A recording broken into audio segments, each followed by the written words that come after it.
Olá, tudo bem? Como vocês estão? Neste capítulo tentaremos entender o significado do desenho das mãos nas paredes das cavernas. É razoável cogitar que as pessoas que fizeram o desenho não o fizeram simplesmente por motivos decorativos. E parece razoável pensar que quem fez o desenho queria, consciente ou inconscientemente, passar alguma mensagem para alguém. Na procura por respostas, acudiremos à ciência que estuda as mensagens e os signos, a ciência chamada semiótica. Para a semiótica, signo é uma entidade com significado que é capaz de passar informação. No capítulo anterior, vimos que a passagem de informação envolve uma diminuição da incerteza. Neste sentido, se uma determinada entidade, um cartaz, por exemplo, não acrescenta nada em termos de diminuição da informação, não estaríamos perante um signo. Talvez estaríamos perante um simples elemento decorativo. Segundo a semiótica, um signo. Por exemplo, a palavra escrita maçã é uma entidade tríplice, já que aglutina três conceitos que serão explicados em seguida: o significante, o significado e o objeto. O signo propriamente dito, também chamado significante, é a representação de aquilo que se deseja transmitir e equivale ao veículo que transmite a informação. Segundo a semiótica, o signo é inútil se não está relacionado com outros dois conceitos: A, o objeto que está sendo representado, e B, o significado do objeto na mente da pessoa. Segundo a semiótica, o signo e o significado e objeto são conceitos interligados. As linhas contínuas entre os vértices dos triângulos semióticos mostram relações causais, enquanto que a linha descontínua entre o signo e o objeto indica uma relação arbitrária, não existindo necessariamente um motivo para associar o objeto ao veículo que transmite a informação. Por exemplo, não existe uma relação causal que relacione o objeto maçã com a grafia do mesmo. Maçã, M-A-C-A. A única relação é que arbitrariamente alguém decidiu chamar a um tipo de fruta pelo nome de maçã. Segundo os semioticistas, a relação entre o objeto e o signo pode ser de diferentes graus. Assim, se a relação é completamente arbitrária, como no caso da palavra maçã, o signo é chamado símbolo. Se a relação não é completamente arbitrária, existindo alguma qualidade comum ao objeto e ao signo, dito signo é chamado de índice. Assim, por exemplo, a caveira que nós temos na imagem indica perigo.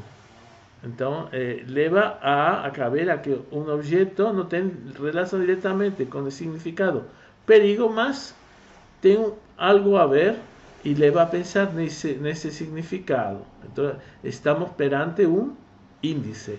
Maçã era símbolo, este cartaz da caveira era um signo de tipo índice. Então, já por fim, se o signo tenta de algum modo representar o objeto, esse signo é denominado ícone. Por exemplo, um ícone seria o desenho de um homem ou uma mulher na entrada do banheiro num local público, por exemplo, aqui como vemos. Ou, por exemplo, o desenho de um cigarro com um X vermelho para indicar a proibição de fumar. Isso também seria um ícone. O ato de transformar um objeto num signo chama-se codificação. Então, temos objeto, temos a palavra. O ato de transformar objeto na palavra maçã, objeto maçã, na palavra maçã, é a codificação. Este ato, como acabamos de explicar, pode ser totalmente arbitrário, no caso dos signos chamados símbolos, ou baseados numa relação de causalidade, como índice ou semelhança, ícone. Ou no ícone é quando estamos em uma relação de semelhança. A transformação inversa, ou seja, do signo para o código é chamado, como vocês acham? Decodificação. Vamos retornar à nossa questão inicial. Qual foi a mensagem que os nossos ancestrais codificaram quando imprimiram suas mãos nos tetos e paredes das cavernas? Se utilizarmos os conceitos sobre semiótica que acabamos de explicar, vemos que as pinturas das mãos nas cavernas são signos, também chamados significantes ou representamen, lembra, do triângulo semiótico. O elemento do triângulo semiótico que falta para poder entender o que nossos ancestrais estavam querendo expressar é o objeto referente, que pode ser um objeto propriamente dito, ou uma ideia ou um sentimento.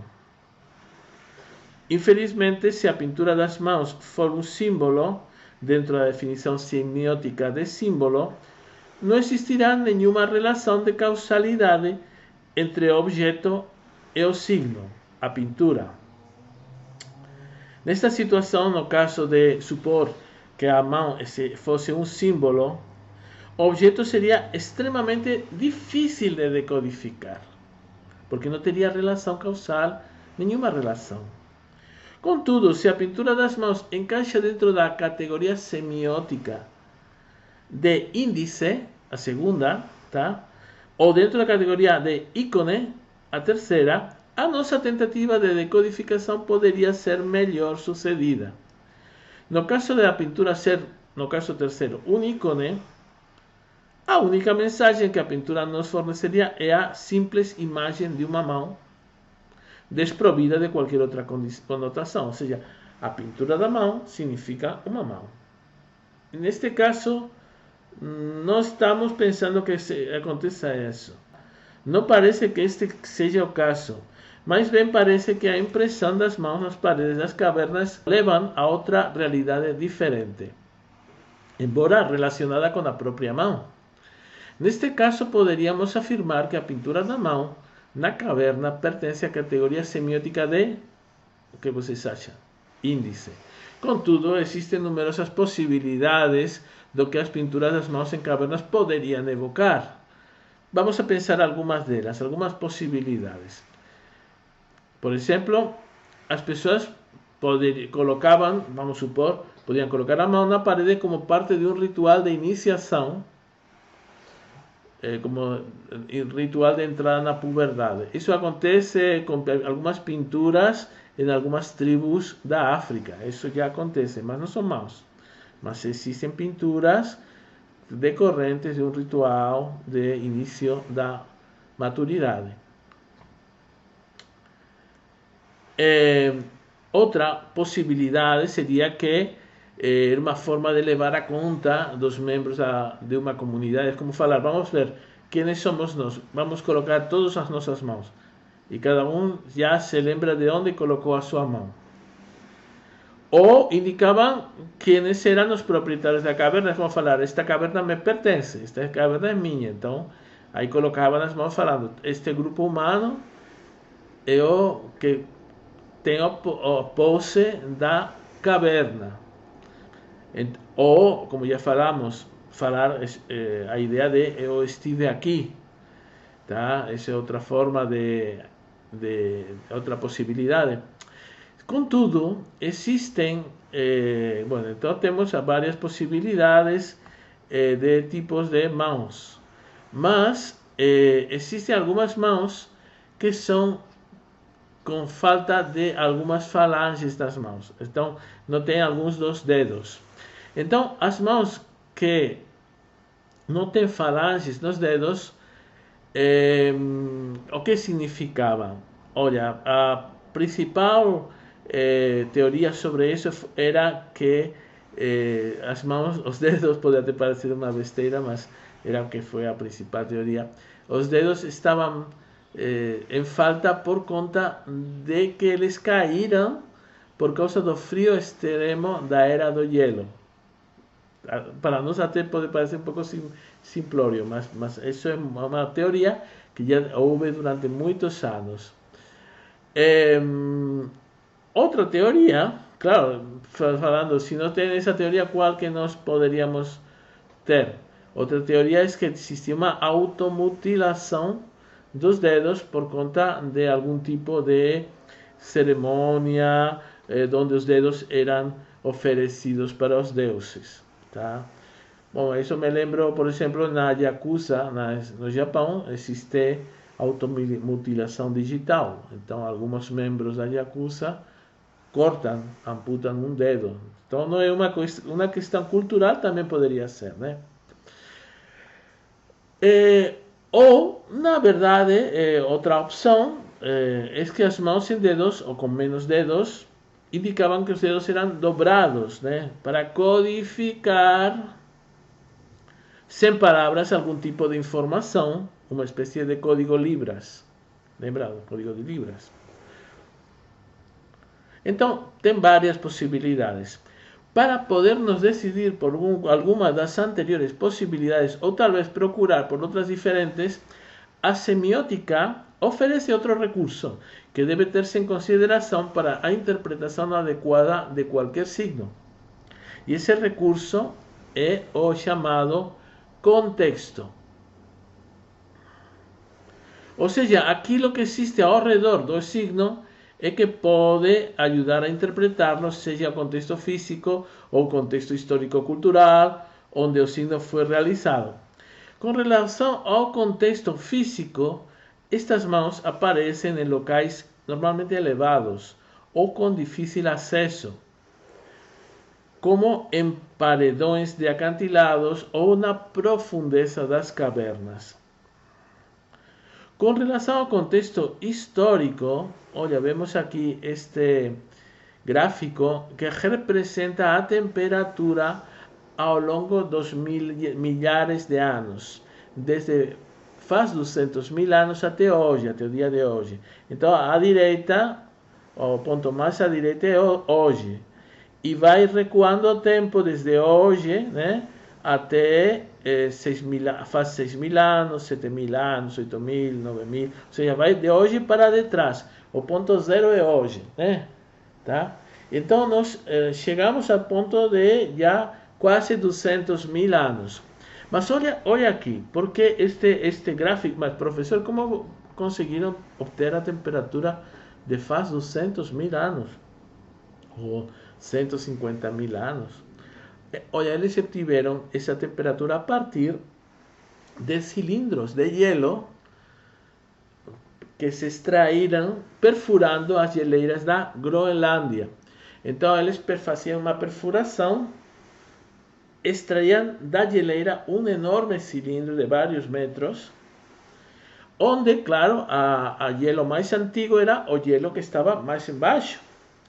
Por conta de algum resto de tipo orgânico que pudesse estar em algum momento no próprio hielo, poderia ser estabelecida a datação dessa camada de hielo. E sabemos mais ou menos a tal profundidade estamos na época tal, e assim por diante. Então, a partir dessas bolhas de ar, esse ar era analisado e podia-se obter uma indicação da temperatura na época em que essa bolha se formou dentro do gelo. Então observamos, olha que incrível, porque às vezes nós podemos reclamar, eu com muita motivação, logicamente, da nossa temperatura e das oscilações que nós temos na atualidade. Olha, estaríamos no gráfico azul, da borda mais da direita. Mas observa se nós estamos, que na verdade essa linha azul dos últimos 8.000 anos é mais ou menos estável. Teve uma descida faz 8.500 anos, ou assim, uma descidinha, né? Mas mais ou menos tem umas oscilações de temperatura, né? Estamos falando da temperatura mais ou menos na Groenlândia, então uma temperatura já um pouquinho baixa. Mas assim, observamos que tem umas oscilações pequenas. Mas faz 11.600 anos para detrás, quando olha as oscilações que houveram, incríveis, umas oscilações assim, se estamos falando agora de, por exemplo, oscilações de temperatura de um ano para outro, em média de 5 graus, até podemos pensar, né? Quanto que seriam essas oscilações faz mais de 11.600 anos? 30, 40, 50, 100 graus. E todo dentro de um patamar de temperatura muito, muito baixa. Ou seja, estamos falando de menos 30, menos 70 graus, menos 80 graus. Como que as pessoas podiam sobreviver nessa época em que as temperaturas eram tão baixas em vermelho e tinham essas oscilações tão absurdas? Realmente era bem complicado sobreviver na Era do Gelo. Essa época em vermelho chamava-se Pleistoceno. E a partir de 11.600 anos, alguma coisa aconteceu que houve equilíbrio, se equilibraram as temperaturas até o ponto que estamos hoje, né? Então, estamos nesta época do Holoceno, estamos nesta época atual. E então, nesta época aqui, realmente era muito difícil as condições de vida e tinha muito poucos seres humanos, comunidades muito esparsas. Principalmente, olha aqui, no ano 70.000, faz 70.000 anos, houve uma descida máxima das temperaturas. Mas por quê? Por que aconteceu essa descida? Vamos supor que chegaram a menos 100 graus, uma coisa absurda, né? Como que chegou a essas temperaturas tão absurdas? Então, teve uma explicação, porque no ano 70.000 explodiu um supervulcão. Existem 3 supervulcões na Terra: Toba, Yellowstone e Taupo. Desses 3 supervulcões, o supervulcão Toba explodiu faz 70.000 anos. E a explosão foi tão absurda que equivaleu a centenas ou até milhares de bombas atômicas. Eu te falaria milhões de bombas atômicas, porque a explosão do supervulcão afetou a Terra toda. Por exemplo, para vocês terem uma noção da explosão do supervulcão Toba, vamos voltar no mapa um momentinho.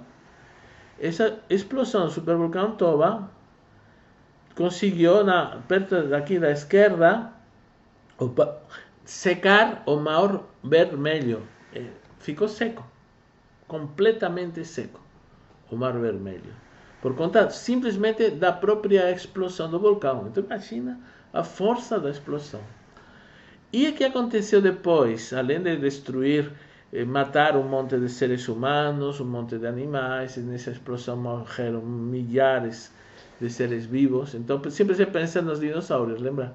Mas neste caso temos esta super explosão muito mais perto de nós, que aconteceu faz 70.000 anos. Então teve essa grande extinção faz 70.000 anos por conta do supervulcão Toba. Mas o problema não foi somente esse. O problema é que as cinzas que ficaram suspensas nas camadas altas da atmosfera começaram a limitar a passagem da luz solar, gerando, como já vimos no gráfico, uma era de gelo extrema. Por conta do frio intenso, imensas geleiras se formaram e o nível do mar desceu consideravelmente. É possível imaginar a dura realidade das gerações de humanos que viveram após a catástrofe do Toba, levando em consideração os tamanhos das geleiras que cobriram tanto a América do Norte como a Europa. Na América do Norte, a chamada camada de gelo laurenciana alcançava em algumas regiões mais de 3 km de altura. Na Europa, a montanha Eiger, que é uma das mais altas e mais conhecidas nos Alpes suíços, esta aqui, apresenta no topo umas estrias produzidas pelas geleiras que cobriam a Europa. Ou seja, estamos falando de uma geleira que chegava até o topo da montanha Eiger. E por conta da erosão da geleira se mexendo na frente, se formaram estas estrias que nós vemos aqui, estas linhas aqui. Tá? E até este paredão aqui foi formado, tem um formato justamente de geleira. A geleira tem um formato assim, né? Então a geleira passou no meio mesmo, acabando com a montanha, decepando parte da montanha. Para vocês imaginarem se uma geleira acabou com uma montanha, o que poderia fazer a geleira com cidades, com pedras, com monumentos que existissem na época, supondo que existiam. E de fato existiram, porque as pessoas pensam, não, mas não tinha nada faz 11.600 anos. Sim, tinha. Faz relativamente pouco tempo encontrou-se uns monumentos construídos faz 11.600 anos em Göbekli Tepe, na Turquia. E eram monumentos com colunas, com esculturas. Então, tinha sim. Ou seja, na época, faz 11.600 anos, tudo bem. Tinha pessoas muito primitivas, possivelmente, mas também tinha, igual que hoje, sobrevivem culturas mais antigas, mais primitivas, com culturas aparentemente mais evoluídas. Na época das geleiras, faz 11.600 anos, também, antes dessa época, também possivelmente existiam culturas de vários tipos. Mas já falei que quando aconteceu esse problema do supervulcão Toba, foi tão exagerado esse supervulcão que na hora da explosão matou quase todo mundo. Então sobraram mais ou menos umas 10.000 pessoas no mundo todo. Não tinha mais gente. Não, imagina, 10.000 pessoas só. Ou seja, o número de alunos da UFABC. Vocês são 10.000. Mas isso no mundo todo. Tá? Não tinha mais gente, mais pessoas. E por isso que não temos história. Lembra daquele livro com 190 páginas, 195 páginas em branco e 5 escritas, né? É por isso que basicamente não sabemos o que o homem faz desde 5.000 anos para trás, né? Tendo este contexto histórico em consideração, e levando em conta que as mãos foram impressas pelo mundo todo em momentos históricos separados, nessa época, faz milhares de anos, a nossa interpretação pessoal, podemos estar errados, né?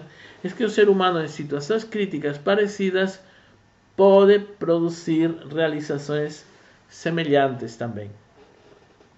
Neste caso, poderíamos imaginar alguns grupos humanos à beira da extinção, querendo deixar uma impressão permanente da sua passagem pela Terra.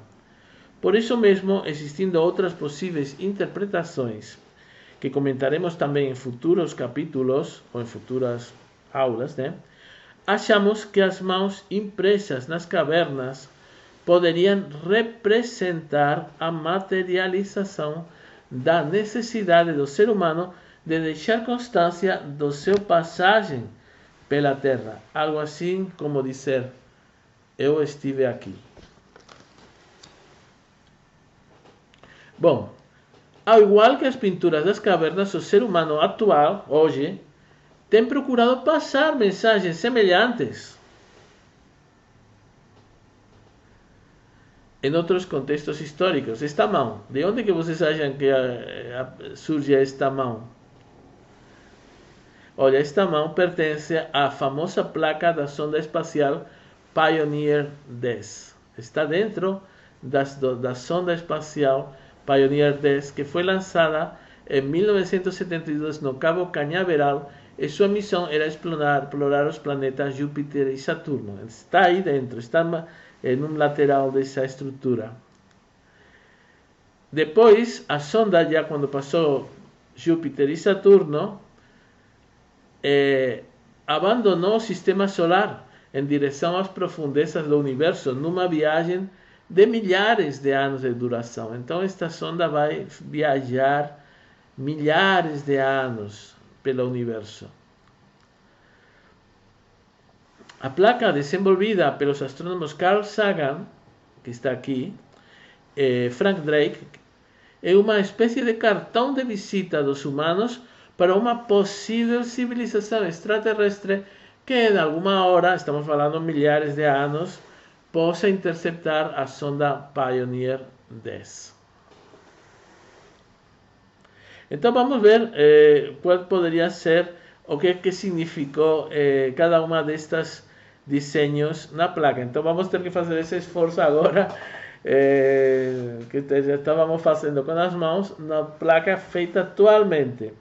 E realmente vou ser sincero, eu não sei se eu conseguiria, digamos, interpretar a placa, mesmo sabendo que eles esses cientistas pensaram, se alguém vai interceptar a placa é porque eles têm um conhecimento muito grande, um conhecimento científico que permite pegar, interceptar o satélite e visualizar a placa.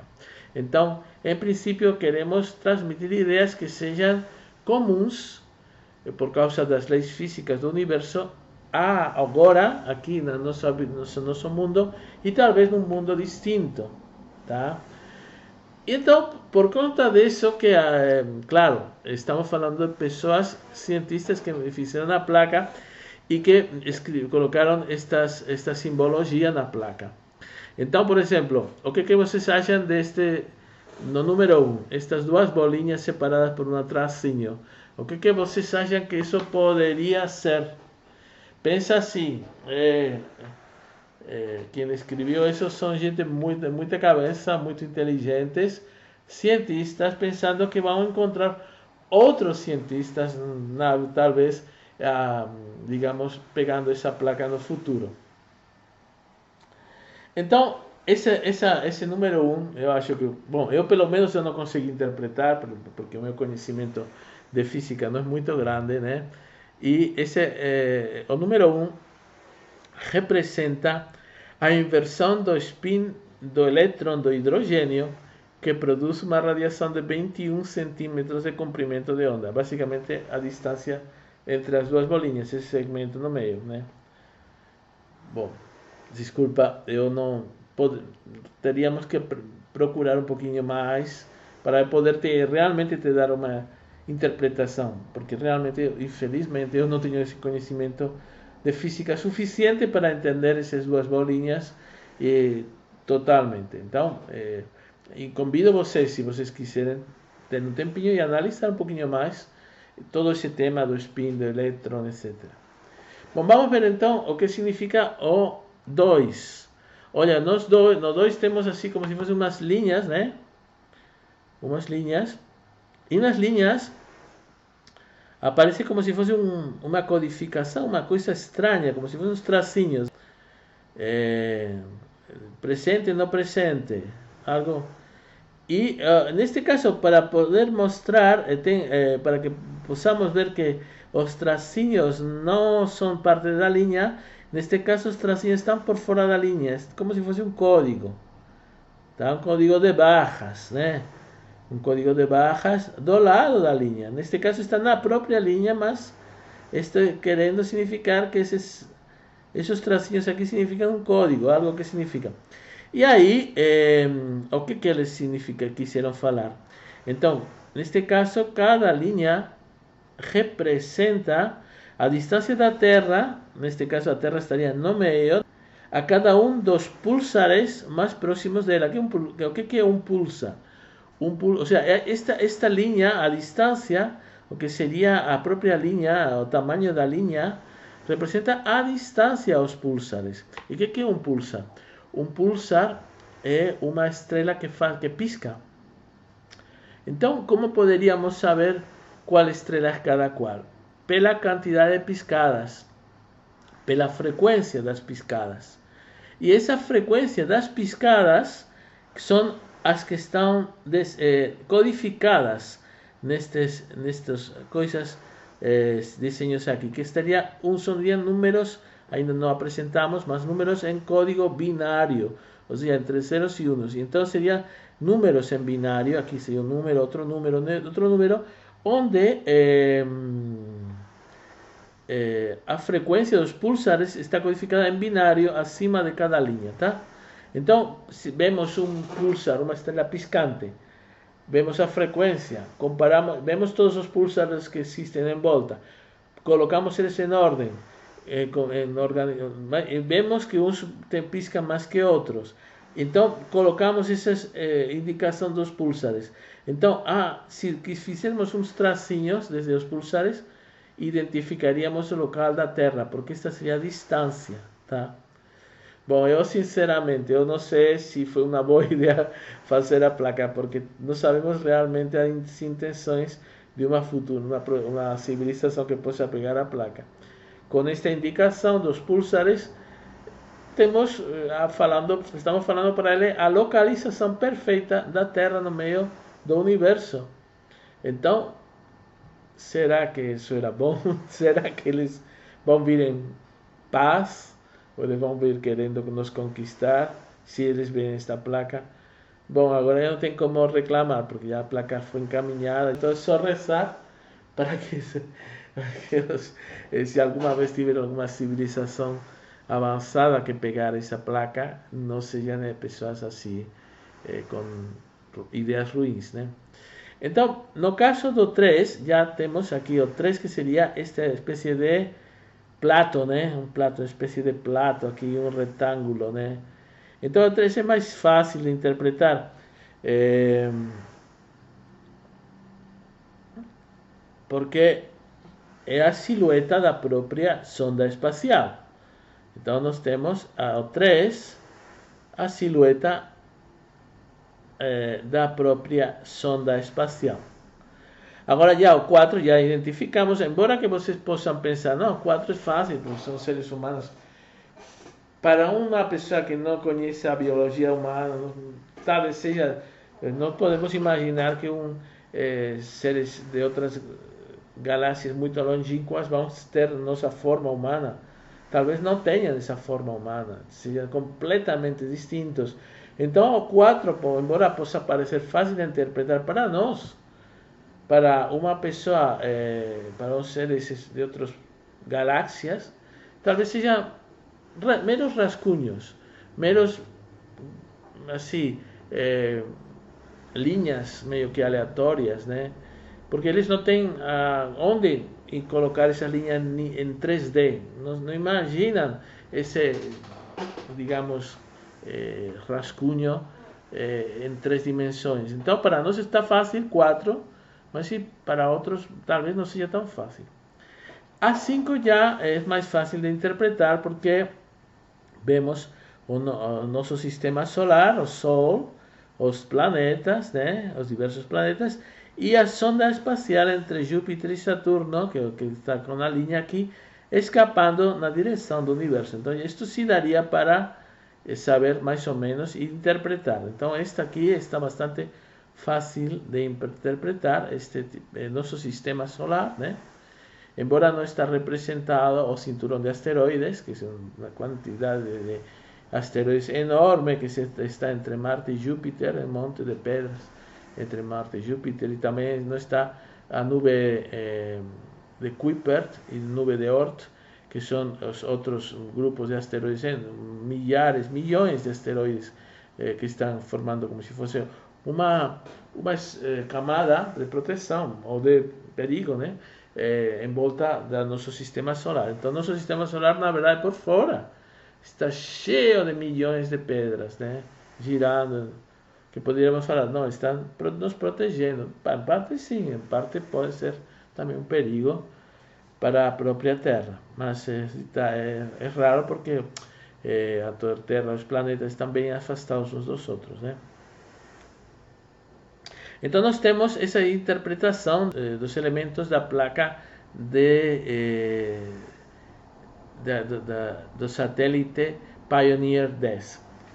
Então, fazemos a sugestão para vocês que vocês discutam ou pensem qual é o potencial desta placa para transmitir informações, de maneira semelhante à discussão que foi realizada com relação às pinturas das mãos nas cavernas. Quais seriam os 3 elementos do triângulo semiótico em cada um dos casos? Então vamos supor, no caso 2, no caso dos púlsares, seria isso que está representado é um signo, é um objeto, é o que é. Estamos na situação de um símbolo, de um índice ou de um ícone. Então, identificar o que seria cada um desses signos que estão na placa em termos da semiótica, tá? E agora, finalmente, uma vez que vocês já tentaram entender os elementos do triângulo semiótico, que tipo de signos é cada um desses elementos da placa, uma perguntinha é: o que vocês acham que seria a seta? Tem uma seta aqui, olha aqui. Aqui tem uma setinha, né? Esta seta, tá? O que vocês acham que seria, que tipo de signo seria a seta que indica a direção ou seja, somente a seta, o triangulinho aqui, da sonda Pioneer 10. Você acha que seria um ícone, um índice, um símbolo? E finalmente, você acha que um ser inteligente, no caso existir, poderia decodificar essa placa? Tá certo? Então vamos, para vocês verem que nós queremos nos projetar no futuro também, igual que fizeram os nossos ancestrais. O problema é assim, entender os signos. E às vezes, para conseguir entender os signos, precisamos uma tabela que é chamada também repertório, tá? O código de signos. Então aqui temos uma tabelinha tentando transformar o signo no objeto representado. Aqui é signo homem, no objeto homem, signo mulher, no objeto mulher, e o signo Pioneer 10 na próprio satélite Pioneer 10, e o Júpiter, que é uma bolinha, no próprio Júpiter. Então é como se fosse uma tabela de signos chamada também de repertório. Então isto é muito importante porque os repertórios são necessários para poder transmitir a informação. Existem vários tipos de códigos e repertórios, por exemplo, o código Libras. Aqui temos um código Libras, outro repertório, né? Onde nós temos as mãos e o que cada mão representa, o famoso código Libras. Na verdade, podia ter pego um monte de códigos que existem, mas somente por conta de estar falando de mãos, peguei códigos que têm mãos envolvidas, né? Então temos aqui um código chamado Libras, né? Pensando de repente, quem sabe poderia ter a ver com alguma coisa das próprias mãos nas cavernas. E aqui temos também os códigos das forças especiais, que é para se comunicar entre elas à distância. Também pensando que de repente os nossos ancestrais podiam ter usado códigos assim meio manuais, no caso de estarem, por exemplo, querendo capturar um mamute, ou por exemplo na caça do mamute. Imagina, tem um monte de pessoas, de seres mais ou menos primitivos, que possivelmente não se fossem tão primitivos assim, indo atrás de um mamute. Olha, teriam que pensar em muitas coisas. Primeiro, na direção do vento. Não podem ir para onde o vento vai, porque o mamute ia cheirar eles, porque o vento ia transmitir o cheiro deles. Então sempre tem que ir na direção oposta ao vento para poder capturar o mamute, tá? Aí entre eles não poderiam fazer barulho nenhum. Aí teriam que se comunicar. Vamos, vai para lá, vai para a esquerda, vai para a direita. O grupo humano não pode, um mamute não podia ser caçado por uma única pessoa. Porque que caçar com várias armas, não podia ser morto com uma flecha só. Então tinha que ter muitas pessoas para capturar um grande mamute. E sabemos que os humanos caçavam mamutes, né? Porque já tem se encontrado mamutes com flechas dentro do mamute. Então, assim, eles precisarían de repente de un código para se indicar y no asustar al mamut, entonces usarían las mãos. Será que era isso que nos querían transmitir os nossos ancestrais? Um código parecido com o das forças especiais, né? Então, basicamente, aqui estamos ilustrando duas coisas. Queremos falar das mãos das cavernas, mas ao mesmo tempo relembrar que existe uma coisa chamada códigos ou tabela de códigos, o también llamado repertorio. Es muy importante, un repertorio para se comunicar. Aquí tenemos otro repertorio, por ejemplo, el código Morse, que después vamos a hablar más un poquito sobre él. Y saber que el repertorio forma parte, segundo a semiótica, dos elementos de un sistema de transmisión de información. Os elementos do sistema de transmissão de informação ou são o emissor, de onde parte a informação, o canal, que é o meio por onde a informação vai, pode ser o ar, no caso da informação falada, né? O som se transmite pelo ar, né? Então o canal seria o ar. Se for, por exemplo, o telefone, seria o cabo, né? Seria esse o canal. E o receptor seria a pessoa que está do outro lado, escutando, está recebendo a informação. Mas cada um deles tem um repertório. Então tem o repertório do emissor, se chama tabela de signos do emissor, e o repertório do receptor, que seria uma outra tabela de signos. Pode ser que essa tabela seja diferente. Por exemplo, se eu sou espanhol, eu tenho uma tabela da Espanha, e de repente você aqui, Brasil, tem outra tabela. Mas para nos comunicar, imagina, acabei de chegar da Espanha, eu só falo espanhol, vocês só falam português. Então, para poder se entender, lo normal é procurar aquelas palavras, aqueles signos que são comuns nos repertórios de emissor e receptor. Por conta disso, que estamos colocando dois círculos, né, intersectados no meio, que significa que os dois repertórios têm uma partezinha, alguns signos que são comuns e permitem essa comunicação. Não tendo os repertórios uma série de signos em comum, não poderia acontecer a compreensão do que está sendo transmitido. Então, o que acontece? Que existem, às vezes, o que se quer é justamente que as pessoas não entendam, que pessoas que não sejam do nosso grupo não entendam o que nós queremos falar. E por isso que existem os códigos segredos, ou seja, os usados, por exemplo, pelos exércitos na Segunda Guerra Mundial. Então, os alemães se comunicavam em código porque não queriam que fossem interceptadas as suas comunicações pelos exércitos aliados. Então, para isso, criaram na Segunda Guerra Mundial uma máquina, neste caso a máquina Enigma, que foi criada pelo inventor alemão Arthur Scherbius.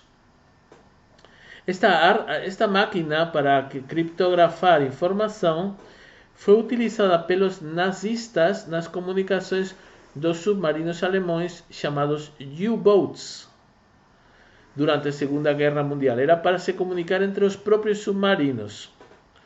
Os U-boats, com seu sistema criptografado de comunicação, por conta até de se comunicarem desse modo, afundaram, em média, os próprios U-boats, 500 mil de toneladas de navios das forças aliadas cada mês.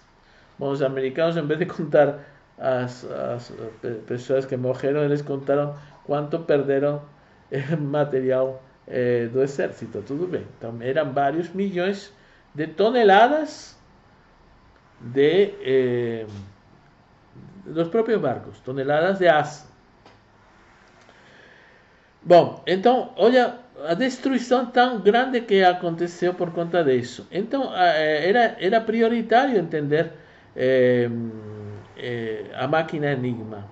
Esa máquina Enigma que agía como emisor, que era una especie de máquina de escribir, tenía un teclado con todas las letras, como cualquier máquina de escribir.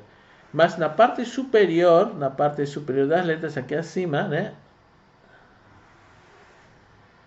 tinha a letra que ficava acesa quando pulsava, mas não era a mesma letra. Por exemplo, você pulsava um C e o que ficava aceso era uma G.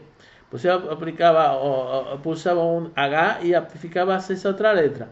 Basicamente, o que você escrevia era mudado por um código distinto. Então, o que era surpreendente era que se você pulsava uma letra várias vezes, não aparecia acesa a mesma letrinha acima. Essa letrinha mudava. Por quê? Porque o código da máquina Enigma mudava toda hora. Então era uma coisa incrível, porque ele tinha 3 por 10 elevado a 114 configurações, o que tornava a máquina praticamente indecifrável. Para ter uma noção do que significa esse número, 3 por 10 elevado a 114, o número de combinação da máquina Enigma era como se tivéssemos todos os átomos do universo fazendo um trilhão, ou seja, 10 elevado a 12, trilhão no Brasil é 3 elevado a 12, nos Estados Unidos também, na Europa é distinto, né? Mas um trilhão de combinações, cada átomo do universo desde o início do universo. Você imagina todos os átomos do universo como se fossem pequenos computadores, criando um trilhão de combinações por segundo. Todos os átomos do universo. Então, o número de combinações que a máquina tinha, a máquina Enigma, era todas as combinações que podiam ser realizadas por todos os átomos do universo desde o início do universo até agora. Ou seja, um absurdo. Por isso que parecia indecifrável essa máquina.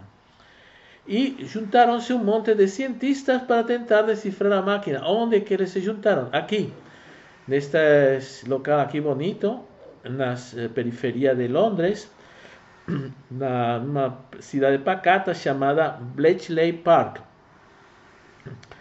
Esses gansos que estão em Bletchley Park era uma forma de disfarçar os gansos das próprias instalações, porque Winston Churchill, o presidente da Inglaterra, o primeiro-ministro da Inglaterra, chamava aos funcionários do Bletchley Park, do Instituto Bletchley Park, de gansos. Então aí sempre que falava de quem, como que está indo, o que os gansos de Bletchley Park estarão fazendo agora perto da lagoa, né? E aí estavam se referindo, na verdade, às pessoas que estavam trabalhando dentro do instituto. Então, o que acontece? Dentro desses grupos de cientistas estava Alan Turing, cuja foto está aqui, e eles estudaram as falhas, o calcanhar de Aquiles dessa máquina. E aí começaram a encontrar algumas coisinhas, né? Por exemplo, a máquina nunca deixava nenhuma letra sem trocar. Então, se você apertava a letra V, ela ia trocar para outra letra. Não ia ser a V, nunca ia a própria V. Então, isso já era uma limitação. Então, essa primeira, perceberam esse pequeno falha e a partir de aí, utilizaram, logicamente, não somente foi isso, foi um monte de máquinas de cálculo que eles criaram até só para poder entender a máquina Enigma. Então, além disso, tinha alguns códigos que eram repetitivos. Por exemplo, acontecia no início das transmissões. Então percebiam, puxa, o que estarão querendo falar? E uma das coisas que se repetia muito tinha a ver com a climatologia, se tinha chuva, se tinha sol. Então aí começaram a se ligar, puxa vida, sempre começa falando de clima. Logicamente era importante para eles, porque os submarinos tinham que subir para cima, né? e, e aí muitas vezes preferiam subir, ascender quando não tinha chuva, né? E aí começaram a perceber as falhas da máquina Enigma, que eles tinham também uma máquina Enigma que capturaram dos nazistas e podiam estar começando a interpretar essa máquina, tá? Mas não dava para entender porque tinha milhões de combinações. Mas no final, os cientistas conseguiram. E foi uma coisa incrível, porque logicamente não falaram para os nazistas, mas conseguiram destruir muitos submarinos alemães. E foi feito um filme, não sei se vocês se lembram, possivelmente sim, né? Chamado O Jogo da Imitação. O Jogo da Imitação, onde se descreve o papel do Alan Turing nesta situação histórica onde tiveram que decifrar o código da máquina Enigma. Mas Alan Turing não foi somente não teve somente um papel importante com a máquina Enigma, porque ele, talvez até por conta desse desafio da máquina Enigma, ele estudando todos esses métodos computacionais que foram desenvolvidos para desenvolver digamos, uma decodificação da máquina Enigma, ele desenvolveu o primeiro computador teórico. E esse primeiro computador teórico tinha uma característica muito importante. Este computador teórico era bem diferente das máquinas de cálculo anteriores. Por exemplo, tinha a máquina de William Hollerith, que era uma máquina para criar estatística, para realizar estatísticas das eleições. Era uma máquina de calcular, uma das mais avançadas da época. Também tinha a própria máquina Enigma, que era outra máquina de calcular, mas não eram computadores ainda. E tinha esta própria as máquinas que foram criadas para traduzir e para interpretar a máquina Enigma, chamadas bombas. Estas bombas que vemos aqui, esta máquina, a máquina inteira era chamada bomba. Esta bomba, que aparece no filme do Jogo da Imitação, ele também era uma máquina de calcular. Não era programável, aunque era programável parcialmente, mas não tinha uma programabilidade universal. Enquanto isso, a máquina de Turing, a máquina que o Turing pensou, era o formato mais simples, mais enxuto de fazer um computador. Ou seja, era o computador mais enxuto possível, mais simples possível. Então, e tinha uma característica incrível, que era a computabilidade universal. Ou seja, que qualquer algoritmo computacional podia ser realizado nessa máquina. Por conta dessa computabilidade universal da máquina de Turing, que os nossos computadores também têm essa propriedade. Qualquer algoritmo computacional pode ser realizado. Por exemplo, eu estou me beneficiando todo dia dessa propriedade. Por quê? Porque eu programo redes neurais, as redes do cérebro. Então, por conta de saber que o meu computador tem computabilidade universal, que eu sei que qualquer algoritmo implementado no cérebro e em qualquer parte pode ser também implementado no computador. E se, por exemplo, pensamos que a vida é um algoritmo, as consequências de um algoritmo, de uns processos entre células, entre elementos químicos e tudo isso, esse algoritmo também pode ser implementado no computador. Então, não somente o cérebro, sino a própria vida pode ser implementada no computador. Por isso existem as matérias, redes neurais e vida artificial na computação. Quando se você faz em computação, você vai encontrar uma matéria chamada vida artificial na computação, onde mostramos que existem algoritmos computacionais que tentam imitar a própria vida. Então, olha que coisa, parece um pouco arrogante, não? Querer imitar todas essas maravilhas do cosmos, da nossa natureza. Mas como? Por que é possível? Porque nosso computador tem a propriedade de computabilidade universal que está definida por Alan Turing, e uma propriedade matemática.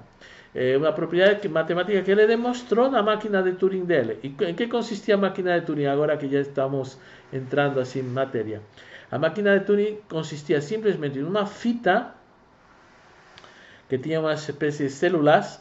A fita se mexia e tinha um cabeçote, e o cabeçote se mexia, ou podemos interpretar, ou a fita se mexia ou o cabeçote se mexia. Qualquer uma das duas possibilidades pode ser. Então, no meu caso, para você explicar melhor para vocês, supus que o cabeçote é quem se mexe, né?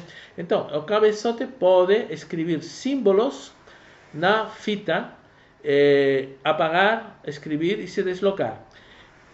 Mas tem que ser um número finito de símbolos. Não estou falando de zeros e uns. Pode ser vários tipos de símbolos. Podem ser os números, pode ser as letras, mas tem que ser um repertório. Tá? Lembra da palavra repertório? Um repertório finito. Então, com um repertório finito, podemos obter essa propriedade de computabilidade universal com um arranjo assim tão simples quanto isso. Mas, professor, e a programação? A programação estava na própria máquina, no cabeçote. Tá? E, de fato, nós temos querido mostrar para vocês um exemplo de programa da máquina de Turing. Uma máquina de Turing que não tinha símbolos zeros e uns, porque Turing, no início, nunca falou de zeros e uns. Ele falou de símbolos, conjunto finito. Então, por exemplo, um conjunto finito de símbolos seria os números de 0 para o 9. E os números de 0 para o 9 permitiriam a contagem.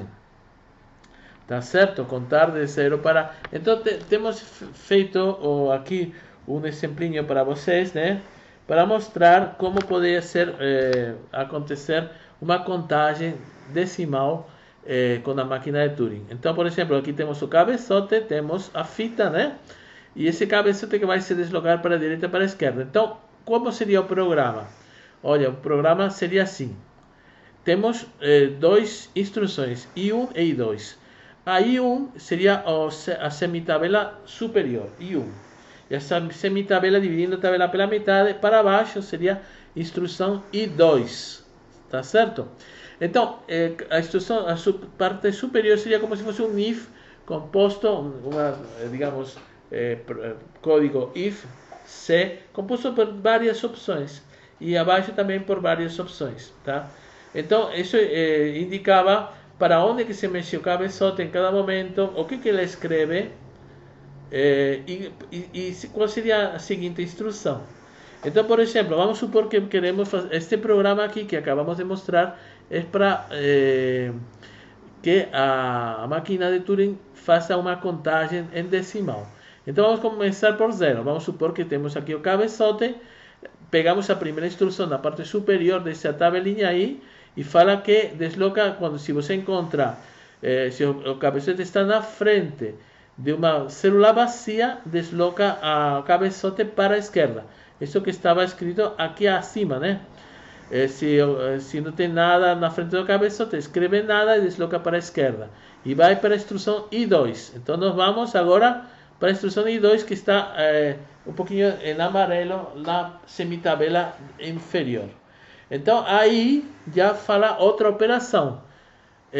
Vai para a direita, não encontrando nada, escreve um 1. Escreve um 1 e depois vai para a direita e vai depois para a instrução I1. Então, escreve um 1, agora desloca para a direita e vai para a instrução I1. Então, voltamos para a instrução I1, que é a semitabela superior. E aí, na semitabela, como não tem nada, escreve nada e vai para a esquerda. Então, vamos para a esquerda. Agora, I vai para I2. Então, vamos para I2, encontramos um 1,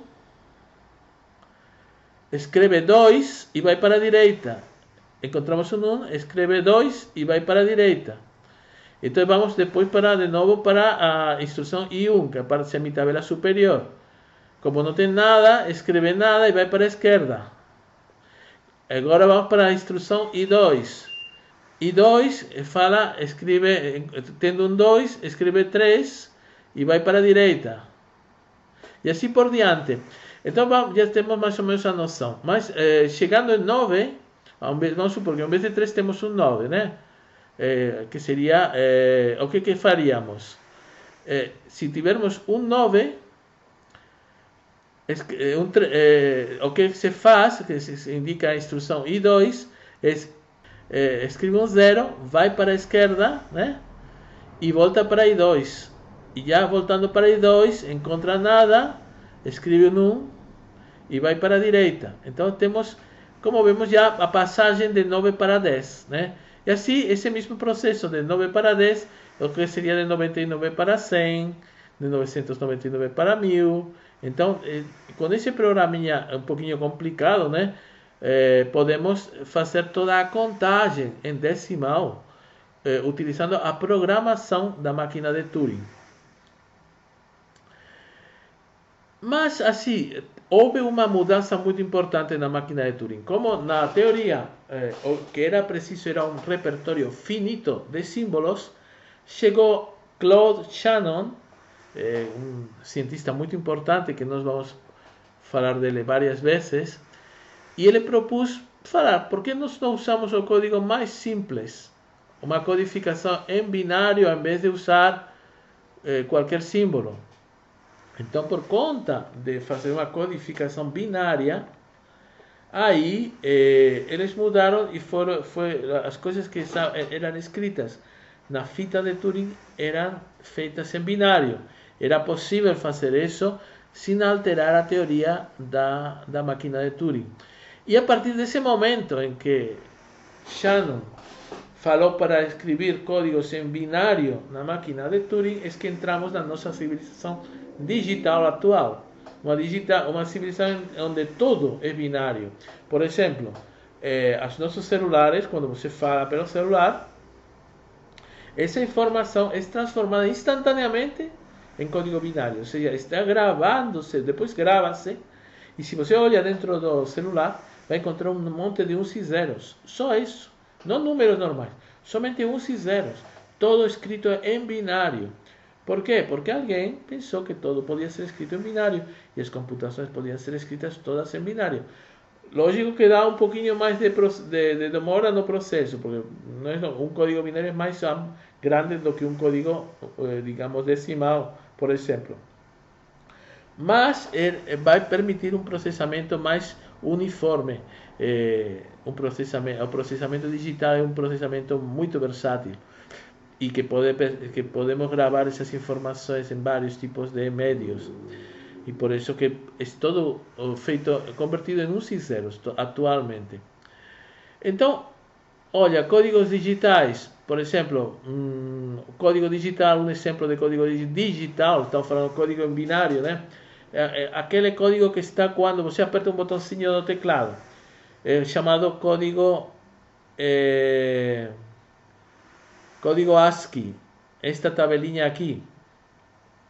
Temos um código em que cada letrinha do teclado está transformado em código binário. Por exemplo, aqui acima, arroba, o signo de arroba está formado, é um código binário 0, 1, 0, 0, 0, 0, todos zeros, né?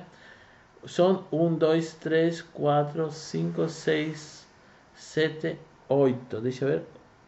4, 5, 6, 7, 8. Um código de 8 dígitos binários, né?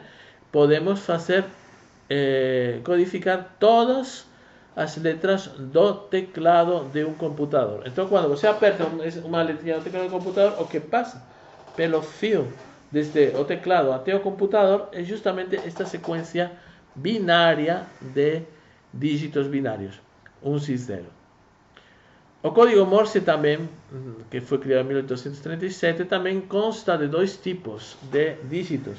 Se nós transformamos um tracinho aqui, traço, ponto, traço, pode ser transformado como um aumento de voltagem, uma descida de voltagem. A voltagem superior seria 1 e a voltagem que aparece quando em ausência de impulso seria 0. Então, realmente, cambiando assim um pouquinho a minha explicação, realmente neste caso o que seria o 0 não seria o ponto, seria as ausências de ponto ou de traço, tá?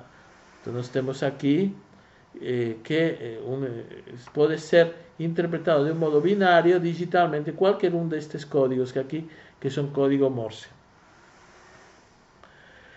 E finalmente, nossa pergunta seria: será que os seres humanos, quando faziam esse tipo de... era um código digital? Bom, com certeza digital era, porque digital significa dedo, né? Então, código digital era um código digital, com certeza. Nossos ancestrais usavam códigos digitais, porque dígito é dedo, né? A palavra dígito. Mas, mas realmente, dígito, en este caso, si nos quisiéramos hablar de dígito, código digital, estaríamos sugerindo que, por ejemplo, esto podría ser un 0, dedo cortado, y eso podría ser un 1. Vamos ver se isso é possível. Talvez não, eu acho difícil, né? Mas vamos, mesmo assim, vamos analisar essa possibilidade também. Ok? Olha, espero que vocês estejam gostando. Esta aula de hoje foi mais demorada que a anterior. E, e vejo vocês na próxima aula, que vamos falar já de códigos digitais de outro tipo. Vamos falar de códigos de numeração. Tudo bem? Então, um abraço para vocês. Tchau, tchau.